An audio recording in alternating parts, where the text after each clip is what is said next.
அனைவருக்கும் வணக்கம். மீண்டும் தளத்திலிருந்து கார்த்திகேயன். இன்றைக்கு நாங்கள் பார்க்க இருக்க விஷயம் என்னன்னு சொன்னால், நீங்க ஒரு கட்டிளமை பருவத்தை தாண்டி, அதாவது குறிப்பா பாடசாலை கல்வியை முடிச்சுட்டு வெளியில வந்த ஒரு மாணவராக இருக்கிறீங்க.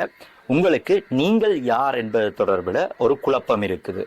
நீங்க யார் என்று உங்களுக்கு விளங்குது இல்லை, அல்லது நீங்க என்னவா வரணும் என்ற உங்களோட இலக்கு தொடர்பாக உங்களுக்கு ஒரு குழப்பம் இருக்குன்னு சொன்னால், இந்த நேரத்தில் நீங்க ஒன்றை விளங்கிக் கொள்ளணும்.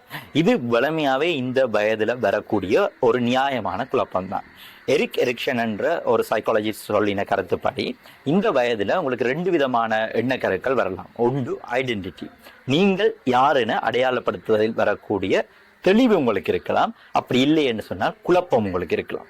பொதுவாக நாங்கள் பார்த்தோம்னா எங்களோட இளம் சமுதாயத்துக்கு பொதுவாக அதில் குழப்பம் தான் இருக்குது. நீங்கள் யார், உங்களை நீங்க எப்படி அடையாளப்படுத்த போறீங்க, நீங்க எப்படி உங்களை இந்த சமூகத்துக்கு காட்ட போறீங்க அல்லது விவரிக்க போறீங்க, இது தொடர்பான குழப்பம். இதை நீங்க தெளிவா அடையாளப்படுத்த வேண்டிய தேவைப்பாடு இருக்கு. நீங்கள் குழப்பத்துல இருக்கிறீங்களா, தெளிவா இருக்கிறீங்களா? ஓகே, நீங்க தெளிவா இருந்தீங்க என்றால் உங்களுடைய இலக்குக்கான பாதையை தீர்மானிச்சு நீங்க அந்த பாதையில நகரலாம். ஆனால் நீங்கள் குழப்பமாக இருக்கிறீங்க என்று உணர்ந்தீங்கன்னு சொன்னா உங்களோட குழப்பத்தை நீங்க முதலாவது தீர்வுக்கணும். அதுக்கு நீங்க செய்யக்கூடிய விஷயம், உங்களோட இயலுமை அல்லது உங்களோட ஆளுமையை நீங்க தெரிஞ்சு கொள்ளணும்.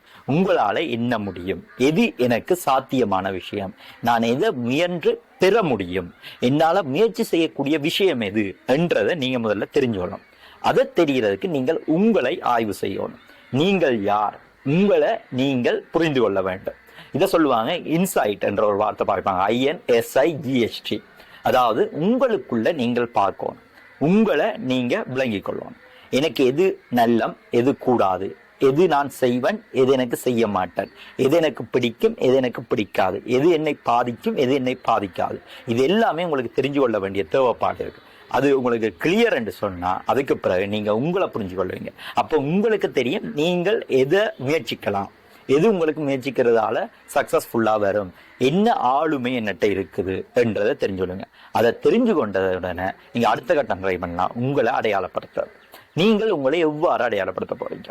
நீங்க உங்களை ஒரு மருத்துவர் டாக்டரா அடையாளப்படுத்த போறீங்களா, ஒரு இன்ஜினியரா அடையாளப்படுத்த போறீங்களா, அல்லது கட்டாயம் தொழில் சார்ந்துதான் அடையாளப்படுத்தணும் இல்லை, உங்களை நீங்க எப்படி அடையாளப்படுத்த போறீங்க? நாங்கள் இங்க கேட்டோம்னா அந்த கோல் இலட்சியங்களை கேட்கல கணக்கு பேர் சொல்ற பதில் அவங்களோட ப்ரொஃபஷனை. ஆனா கட்டாயம் ஒரு லட்சியம் ப்ரொஃபஷனா இருக்கணும் என்ற அவசியம் இல்லை, வேற ஏதாவது இருக்கலாம். அவனோட வாழ்க்கையின் லட்சியம் என்ற கட்டாயம் ஒரு தொழில் தான் என்றது இல்லை. அப்ப நீங்க அதை தாண்டி சிந்திக்க வேண்டிய கட்டாயம் இருக்கு. இந்த இடத்துல இதை அடையாளப்படுத்திக் கொள்ளுங்க. உங்களோட வயதுல இது ஒரு சாதாரண விஷயம், குழம்பாதீங்க. நீங்க உங்களை இன்னும் மெருகூட்டி கொள்ளலாம். உங்களை தேடுங்கள், வெளியில தேட தேவையில்லை. நீங்க உங்களுக்குள்ள தேடுங்க, உங்களை கண்டுபிடிச்சிங்கன்னா நீங்க அடுத்த கட்டத்தை நோக்கி நகரக்கூடியதா இருக்கும். இதுதான் உங்களிடம் முதல் படி. நன்றி, வணக்கம்.